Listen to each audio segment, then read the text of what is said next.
Hi Libras, this week we are starting our first Mercury retrograde of 2022 and it is going to be in Aquarius, air signs again this year, but it will be slipping back into Capricorn at some point.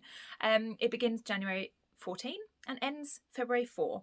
So this is a time when our thinking, our communication, our speech is all going to take a little bit of a more winding path, let's say. And what we really need to do is ground ourselves and focus in on the details of things. Are we checking off the boxes, Are we making sure that we are, focused and we're like really paying attention and we've got things right, basically, because there can be a lot of error for mistake in Mercury retrograde in terms of any paperwork that you might have, any travel plans you might have, the way that you communicate with other people. Be careful of misunderstandings, but this all sounds really bad, but actually it can be a very powerful time for you to learn what's not quite working. So this week in particular, as it's the first week, is going to kind of highlight some things that are not quite working.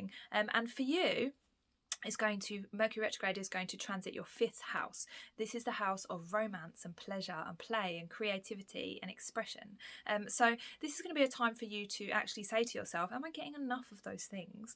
Am I getting enough romance? Am I getting enough creativity? Am I getting enough play and pleasure? And if I'm not, what can I change? What small details, because Mercury rules small details, can I shift in order to bring more of that stuff in? So this week you might find yourself saying like, oh, I'm just a bit stagnant or stale, or I'm not feeling in the start of 2022. That is a sign for you to inject more pleasure, more play, more creativity, more romance, even if it's romancing yourself, even if it's saying to yourself, do you know what, we're going to do something, we're going to have a date for us tonight, me, myself and I. This is powerful Mercury retrograde magic, so work it. Okay, so your cards for this week are Death in Reversed and the Star. So there is something that you're holding on to from your past that is preventing you from healing. This might be a past relationship that is still haunting you in some ways, or you're kind of just holding on to. You've got some energetic cords. There might be some nice videos on YouTube about cord cutting that you could try and do, because actually it's like your soul is calling out for healing and is ready to move on, and it's only this thing that's preventing you from doing so.